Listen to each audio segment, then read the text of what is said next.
जय हिंद दोस्तों, मैं एसपी सर आप सभी मित्रों का सदाशिव कोचिंग क्लासेस के यूट्यूब चैनल पर हार्दिक स्वागत करता हूं। दोस्तों DElEd BTC second semester complete mathematics section के अंतर्गत चैप्टर 8 व्यंजकों का गुणनफल तथा सर्वसंख्याएं चल रहा है, जिसके अंतर्गत दोस्तों आप सभी मित्रों ने अभी तक लेक्चर 4 तक का अध्ययन कर लिया है। यानी दोस्तों आज की क्लास में लेक्चर कौन सा होगा? 5th होगा। बहुत ही दोस्तों ध्यान से देखिएगा, क्योंकि दोस्तों आज की क्लास में समानुपात पर आधारित प्रश्न कराने वाले हैं। तो सबसे पहले जानिए आप समानुपात होता क्या है। फिर ना लीजिए समानुपात। समानुपात ये क्या होता है, इस पे दोस्तों सबसे पहले चर्चा करेंगे। दोस्तों DElEd second semester mathematics section के अंतर्गत जितना भी मैंने आप सभी मित्रों को सिखाया है, यदि आपने अभी तक नहीं सीखा और सीखना चाहते हैं तो दोस्तों उसके लिए प्लेलिस्ट बनाई जिसका नाम है डीएलएड सेकंड सेमेस्टर मैथ्स 2024। इस नाम से प्लेलिस्ट बनी। जैसे आप उस पर क्लिक करेंगे तो जितना भी मैंने अभी तक सिखाया, जितने चैप्टर मैंने प्रोवाइड कराए, सारे चैप्टर आपको सीरियल से देखने के लिए मिल जाएंगे। चलिए समानुपात दोस्तों जानते क्या होते हैं। दोस्तों जब दो अनुपात आपस में बराबर हो तो उसे हम क्या कहते हैं? समानुपात कहते हैं। क्या? जब दो अनुपात आपस में बराबर होते हैं। लिखिए पे समझाता हूं क्या। जब दो अनुपात आपस में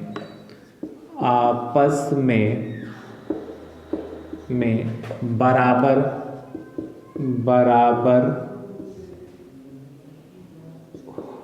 होते हैं, बराबर या ऐसे लिखो बराबर हो तो, जब दो अनुपात आपस में बराबर हो तो इसे समानुपात कहते हैं। तो इसे समानुपात कहते हैं।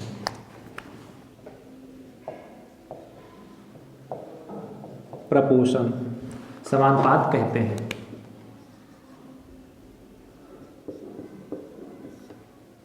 ध्यान से समझिएगा। कह रहा है जब दो अनुपात आपस में बराबर हो तो इसे समानुपात कहते हैं। जैसे मान लेते एक अनुपात A अनुपात B है, दूसरा अनुपात है C अनुपात D है। कह रहा है ये आपस में बराबर हो। इस तरीके से A अनुपात B जो हो C अनुपात D के आपस में बराबर हो। अच्छा, जो समानुपात का चिन्ह जो होता है इस तरीके से नोट करते हैं, 4 बिंदियां इस तरीके से लिखा होता है तो उसे समानुपात का। यानी कि यदि यहाँ पर हम ऐसे भी कह दें कि A ये इस तरीके से, या यहाँ हमने बराबर लगाया, यहाँ सुनिएगा ये बराबर लगाया, या इस तरीके से A अनुपात B समानुपात C अनुपात D, तो इसका मतलब भी बराबर होगा। यानी कि इसके जगह पर हम बराबर का चिन्ह लगा सकते हैं। यदि दो अनुपात आपस में समानुपात है तो आपस में बराबर होंगे, या इसी का उल्टा जब दो अनुपात आपस में बराबर हो, A अनुपात B जो है C अनुपात D के बराबर है। ठीक है, मतलब कहीं पे प्रश्न इस तरीके से दे रखा हो और समानुपात यहाँ पर लगा हो, सॉल्व करने के लिए कहे तो समानुपात को बदल कर वहाँ पर हम बराबर का चिन्ह लगाकर सॉल्व करेंगे।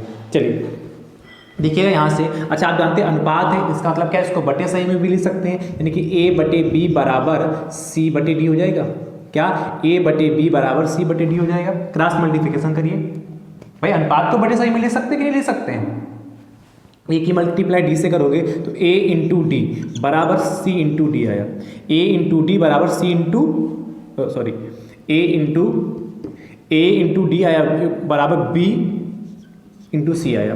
A D B into C। यानी हम कह सकते हैं, देखिएगा A और D ये बाहर के पद हैं, बाह्य पद है। जो बाहर A और D क्या है?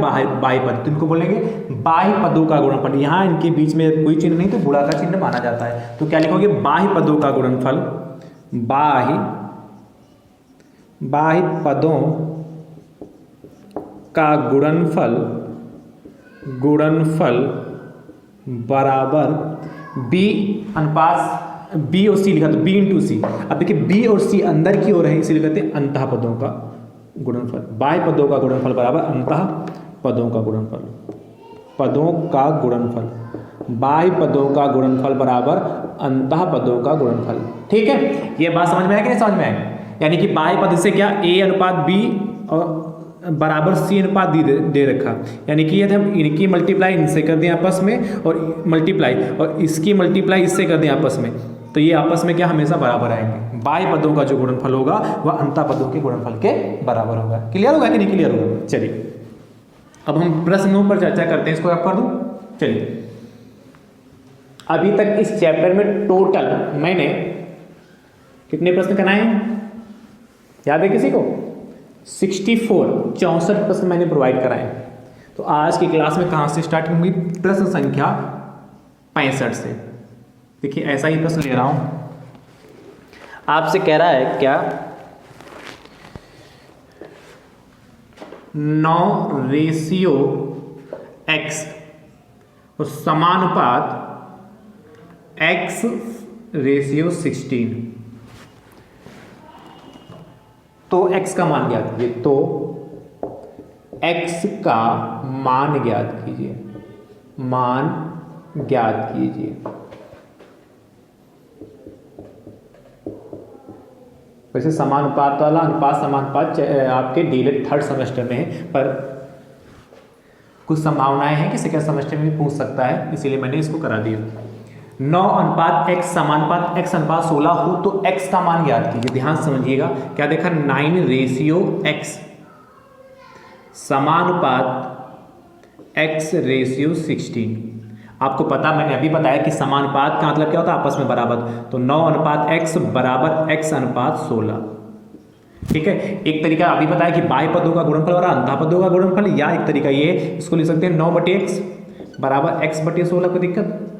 x की मल्टीप्लाई x से करोगे तो x² बराबर 9 की मल्टीप्लाई 16, 16 9 144, यानी कि x बराबर आपका 12 आ जाएगा।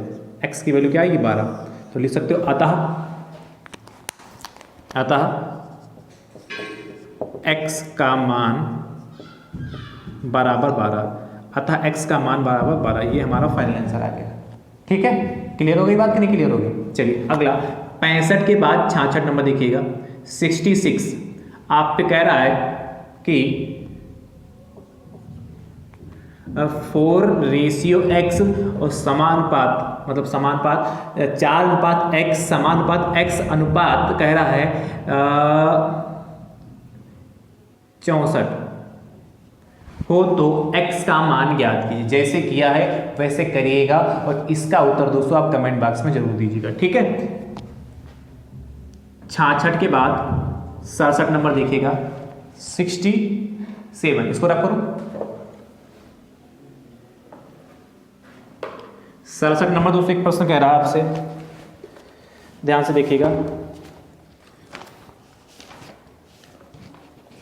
कह रहा है कि 18 और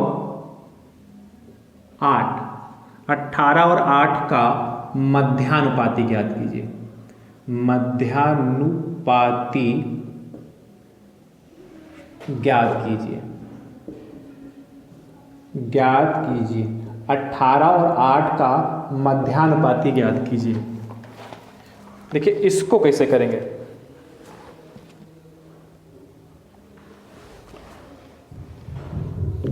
बहुत ध्यान से देखिएगा, इसको रख करो।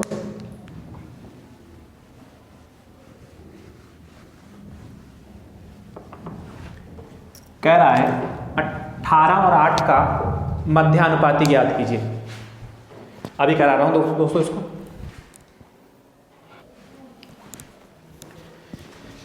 देखिए 18 और 8 का मध्यानुपाती कह रहा है, तो सबसे पहले आप मान लोगे, माना 18 और 8 का मध्यानुपाती बराबर x।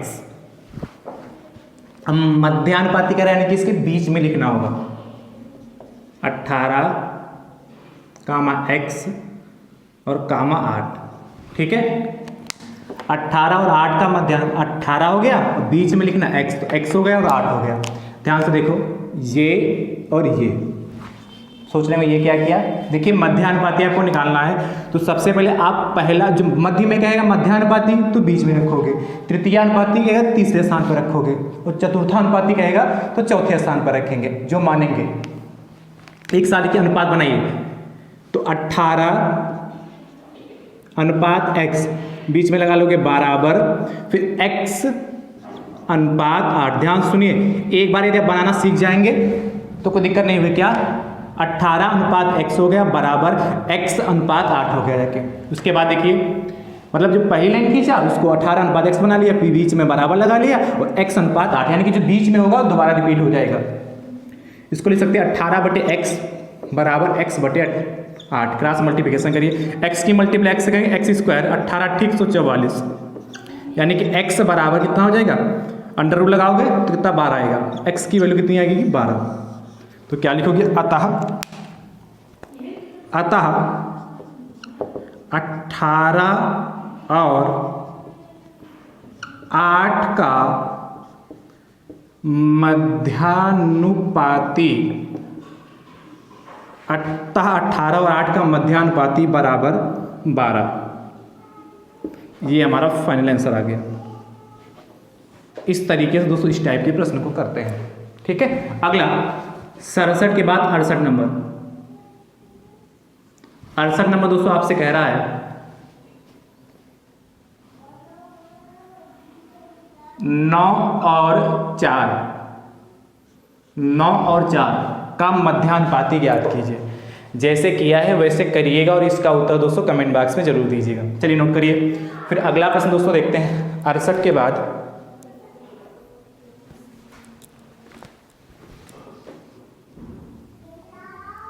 69 नंबर। ध्यान से देखिएगा, आपसे कह रहा है क्या, इसको रब करूं, 69 नंबर आपसे कह रहा है कि ध्यान से देखिएगा 18 और 30, 18 और 30, 18 और 30 का तृतीयानुपाती, 18 और 30 का तृतीयानुपाती ज्ञात कीजिए। 18 और 30 का हमें क्या ज्ञात करना है, तृतीयानुपाती ज्ञात करना है। बहुत ध्यान से समझिएगा, इसको कैसे करेंगे, जरा करूँ इसको,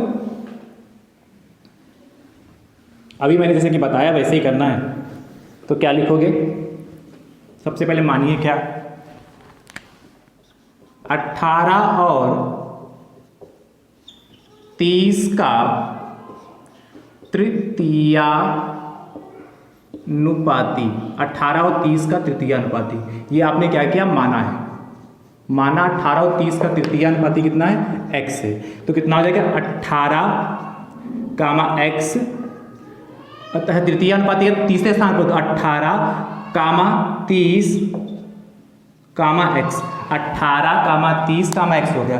तो 18 और 30 का तृतीयानुपाती कितना होगा, तृतीयानुपाती x है, तो 18 कामा 30 कामा x हो गया।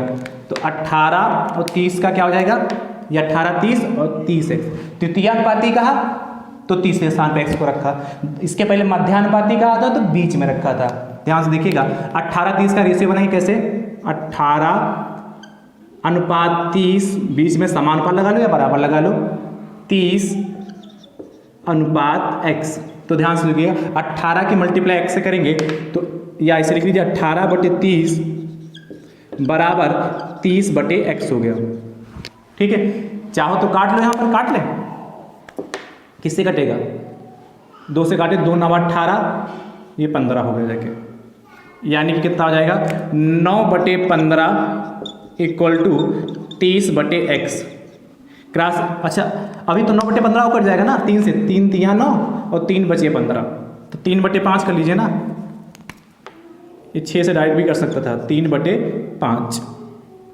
अब क्रॉस मल्टीप्लिकेशन करेंगे तो 3 की मल्टीप्लाई x से करेंगे तो 3x बराबर 5 की मल्टीप्लाई 30 से करेंगे तो 30 गुणे 5 ही लिख लें चाहे, या 150 लिख सकते हैं। x बराबर 30 गुणे 5/3, तो कितना हो जाएगा, 3 एकम 3, 3 एकम 3 0, तो x बराबर कितना हो जाएगा 10 बचे 50, 10 बचे 50। अतः 18 और 30 का तृतीयानुपाती, 18 और 30 का तृतीयानुपाती कितना हो गया 50। ये हमारा फाइनल आंसर है, बढ़िया ब्रैकेट में बंद कर लीजिए। अगला, तो इस तरीके से दोस्तों प्रश्न कर लेंगे कि नहीं कर लेंगे, हो जाएगा कि नहीं हो जाएगा, बिल्कुल। अगला 70 नंबर। 70 नंबर दोस्तों आपसे कह रहा है 18, 30 और 24, इसको रब करूं, आपसे कह रहा है 18, 30 और 24, 18, 30 और 24 का चतुर्थानुपाती ज्ञात कीजिए। का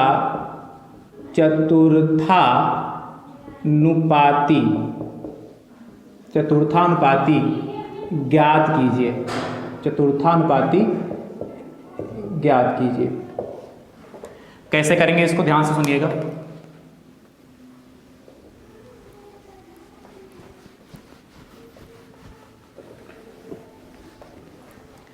तो 18 और 30 का चतुर्थानुपाती कैसे करेंगे? मानिए इसमें 18, 30 और 24 का चतुर्थानुपाती, 18, 30 और 24 का चतुर्थानुपाती बराबर x मान लिया। ठीक है, अब इसको क्या करना है? चौथे स्थान पे रखना है। तो 18, 30, 24 और x। ठीक है, अब इसको चौथे स्थान पर रख दिया तो 18, इसमें तो बने 18 और ये 24 है, 18, 30, 24 x। तो 18 अनुपात 30 बराबर 24 अनुपात x। 24 अनुपात x हो गया, यानी कितना आ जाएगा? 18/30 इक्वल टू 24/x। ठीक है, काट लीजिए। तो ये भी कट गया कैसे? 6 से, 6 3 18, 6 5 30, तो कितना होगा जाके? 3/5 इक्वल टू 24/x। तो 3x इक्वल टू 24 गुणे 5, x इक्वल टू 24 गुणे 5/3। तो कितना हो जाएगा? 3 एकम 3, 3 अट्ठे 24, x बराबर आपका 40 आया जाके। यही हमारा फाइनल आंसर आ गया। तो क्या लिखोगे? अतः लिख दो यहीं पर। चलिए, अतः 18, 30 और 24 का चतुर्थानुपाती, 24 का चतुर्थानुपाती बराबर 40। ये हमारा फाइनल आंसर आ गया।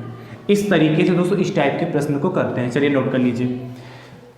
अच्छे प्रश्न हैं और आसान प्रश्न हैं, पर इनको आपको ध्यान से करना होगा, और जब ध्यान से करेंगे तभी आप इनको कर पाएंगे, अदरवाइज ये समस्या क्रिएट करेंगे। क्योंकि आसान प्रश्न है और ध्यान से नहीं करेंगे तो मामला गड़बड़ हो सकता है। अगला 70 के बाद 71 नंबर देखिएगा, 71, इसको रब करो।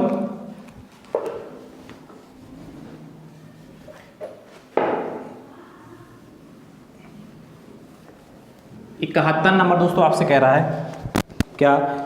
एक न्याय पंचायत में, एक न्याय पंचायत में, एक न्याय पंचायत में 2x+3 ग्राम सभाएं हैं, ग्राम सभाएं हैं। आगे आपसे कहता है प्रत्येक ग्राम सभा में, प्रत्येक ग्राम सभा में,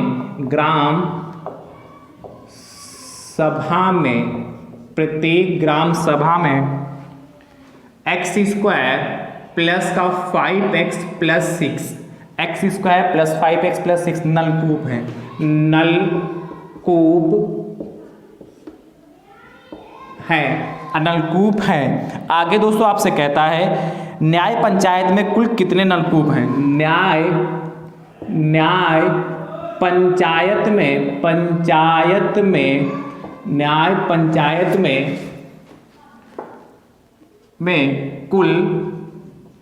कुल कितने नलकूप हैं? आगे कहता है यदि x बराबर 1 हो तो नलकूपों की संख्या ज्ञात कीजिए। यदि x बराबर 1 हो, यदि x बराबर 1 हो तो नलकूपों की संख्या ज्ञात कीजिए। तो नलकूपों की संख्या, तो नलकूपों की संख्या ज्ञात कीजिए, ध्यान से सुनिएगा। तो नलकूपों की संख्या ज्ञात कीजिए। क्या कह रहा है आपसे? कह रहा है कि एक न्याय पंचायत में 2x+3 ग्राम सभाएं, जो एक न्याय पंचायत है उसमें इतनी ग्राम सभाएं हैं, इतने गांव उसमें आते हैं। प्रत्येक ग्राम सभा में क्या लिखा है? प्रत्येक ग्राम सभा में x² + 5x + 6 नलकूप है। मतलब एक गांव में जो x² + 5x + 6 नलकूप है। तो कह न्याय पंचायत में कुल कितने नलकूप हैं? तो न्याय पंचायत में कुल ग्राम कितने हैं? 2x+3 हैं, और एक गांव में इतने नलकूप हैं, यानी कि इसकी मल्टीप्लाई यदि हम इससे कर दें तो हमें कुल नलकूपों की संख्या आ जाएगी कि नहीं आ जाएगी? उसके बाद क्या करेंगे? न्याय पंचायत में कुल कितने नलकूप निकाल लेंगे। फिर यदि x = 1 हो तो नलकूपों की संख्या बताइए, यानी कि x की जगह 1 पुट कर देंगे तो कुल नलकूपों की संख्या आ जाएगी। ठीक है, तो ध्यान सुनिएगा, क्या लिखोगे? दिया है क्या? दिया है क्या दिया है? न्याय पंचायत में ग्राम सभाएं, न्याय पंचायत में ग्राम सभाएं बराबर, न्याय पंचायत में ग्राम सभा बराबर 2x+3। ठीक है, प्रत्येक ग्राम सभा में नलकूप बराबर प्रत्येक ग्राम सभा में नलकूप बराबर कितने भैया? x² + 5x + 6, ये टोटल नलकूप है। तो कह रहे न्याय पंचायत में कुल कितने नलकूप हैं? तो न्याय लिखोगे, न्याय पंचायत में कुल नलकूप, न्याय पंचायत में कुल नलकूप बराबर कितने हो जाएंगे? न्याय पंचायत में ग्राम सभाएं 2x+3 हैं, इसको हम क्या कर देंगे? एक गांव में जितने नल हैं उससे मल्टीप्लाई कर देंगे। करिए, तो मल्टीप्लाई करना तो आपको आता है, आपको पता है। 2x लिख लें और फिर क्या करिए? इसको इसके पड़ोस में चिपका लें, x² + 5x + 6, प्लस का 3 लिखें, इसके बाद इसको चिपका लें, x² + 5x + 6। ठीक है, अंदर मल्टीप्लाई कर दें तो कितना हो जाएगा? 2x की मल्टीप्लाई x² करोगे तो 2x³ हो जाएगा। फिर प्लस का 2 पंचे 10 x² हो जाएगा। 2 की मल्टीप्लाई क्या करेंगे? 2x की मल्टीप्लाई x² से करेंगे तो 2x³ हो गया, प्लस 2 पंचे 10 x² हो गया, प्लस 2 छाक 12, 2 और छाक 12 x हो गया, प्लस 3x² प्लस 3 पचे 15 x हो गया, 3 पचे 15 x हो गया, प्लस 3 18। ठीक है, 3x² प्लस 3 पचे 15x हो गया, प्लस का 3 18 हो गया। ध्यान से सुनिएगा, सजातीय पदों के एक साथ में रखेंगे। 3x³, देखिए x³ वाले कहीं पर नहीं, पर देखिए 10x² यहाँ पर है, उसके बाद कितना 3x², इसको एक साथ में कर लिया। उसके बाद क्या 12x है और कितना 15x, ये सजातीय पद है, एक साथ में कर लिया, प्लस 18 अकेला होता है, इसको 18 लिख दिया। ठीक है, देखिएगा 2x³ ऐसे रहा, प्लस 10x² प्लस का 3x² कितना हो गया? 10 3 13x² हो गया, और प्लस का 13x² का प्लस का 12 और 15 तो 2 5 7 हो गया, और 27 1 1 2 27x प्लस का 18। इतने ग्राम पंचायत में, न्याय पंचायत में कुल नलकूप इतने हैं। लेकिन कहा यदि x = 1 तो क्या लिखोगे? यदि x = 1 तो इसमें ये x की जगह पे ये वैल्यू पुट कर दें, कितना होगा? ध्यान सुनिएगा, 2 और कितना 1 का क्यूब इंटू में, प्लस 13 इंटू 1 का स्क्वायर, प्लस 27 इंटू 1, प्लस का 18 हो गया। ठीक है, देखिएगा 2 1 का स्क्वायर 1 का क्यूब 1 ही रहेगा, प्लस 13 और 1 का स्क्वायर 1 की मल्टीप्लाई 13 से करोगे तो 13 ही आएगा, प्लस 27 की मल्टीप्लाई 1 से 27 प्लस 18 जोड़ लीजिए, जो आ जाएगा वही हमारा फाइनल आंसर हो जाएगा। 2 3 5 और 5 7 5 12 12 8 20 80 के 2 2 1 3 2 5 1 6 60, ये फाइनल आंसर आ गया हमारा 60। तो नीचे क्या लिखोगे, अतः न्याय पंचायत में कुल नलकूप बराबर 60, ये हमारा फाइनल आंसर आ चुका है। चलिए नोट करिए। अच्छा प्रश्न है, आसान प्रश्न है।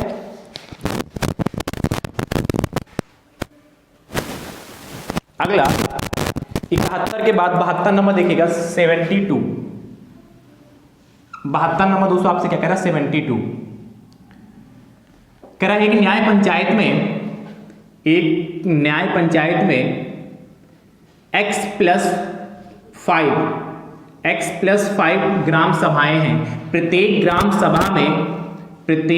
सभा में x स्क्वायर प्लस का 3x प्लस का 5 नलकूप है। न्याय पंचायत में कुल कितने नलकूप है? यदि x बराबर 2 हो, यदि x बराबर 2 हो तो नलकूपों की संख्या ज्ञात कीजिए। जैसे किया है वैसे करिएगा और इसका उत्तर दोस्तों आप कमेंट बॉक्स में जरूर दीजिएगा, ठीक है। चलिए एक सिंपल सा प्रश्न दोस्तों और ले रहे हैं, इसको हटाऊं।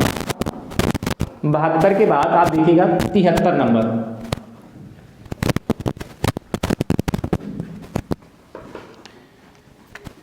73 नंबर दोस्तों आपसे कह रहा है क्या एक कलम का मूल्य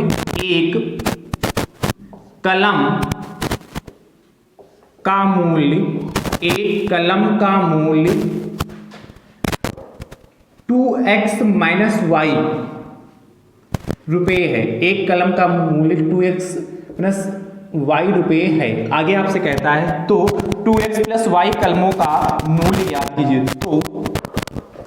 तो 2x प्लस वाई कलमों का मूल्य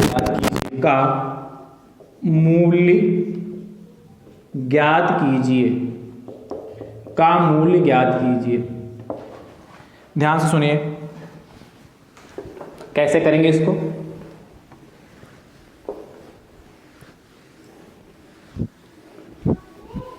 ध्यान से देखिएगा, आपसे कह रहा है क्या एक कलम का मूल्य कितने, तो क्या लिखोगे, दिया है क्या एक कलम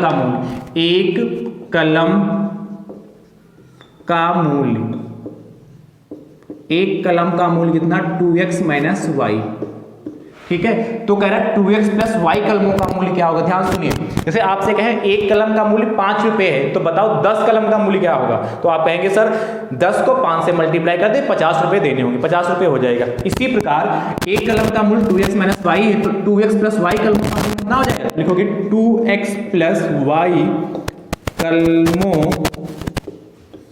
का मूल्य बराबर क्या करोगे, 2x प्लस वाई को भैया एक कलम के मूल्य से मल्टीप्लाई कर देंगे। तो आप जानते हैं क्या, ये देखिए a प्लस बी और a माइनस बी है तो क्या हो जाएगा, चाहो तो सिंपल जैसे मल्टीप्लाई मैंने किया वैसे भी कर सकते हो, वैसे भी आ जाएगा। पर यहाँ पर देखिए आइडेंटिटी लग रही है क्या, a square minus B square, वो क्या होता है a प्लस बी और नेक्स्ट ब्रैकेट में a माइनस बी, ये वाली हमारी आइडेंटिटी लग रही है। तो देखिए a की जगह पर 2x है और b की जगह पर y है, यहाँ पर भी a की जगह पर 2x, b की जगह पर y, तो क्या हो जाएगा a स्क्वायर होता ना तो 2x का स्क्वायर माइनस बी स्क्वायर यानी कि y स्क्वायर, यानी क्या हो जाएगा हमारा फाइनल आंसर 2 का स्क्वायर 4x स्क्वायर और माइनस का y स्क्वायर। तो फाइनल आंसर आप क्या लिखोगे, अतः लिख दूं, अतः 2x प्लस वाई कलमों मतलब पेनों कलमों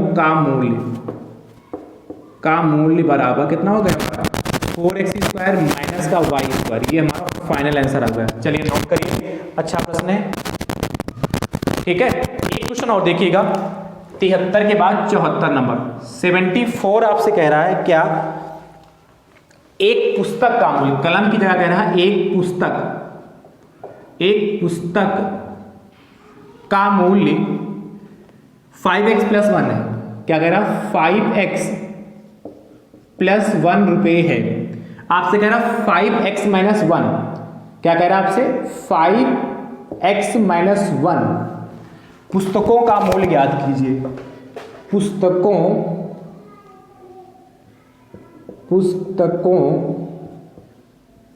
का मूल्य ज्ञात कीजिए। जैसे किया वैसे करिएगा और इसका उत्तर दोस्तों कमेंट बॉक्स में जरूर दीजिएगा। चलिए एक और दे रहा हूं,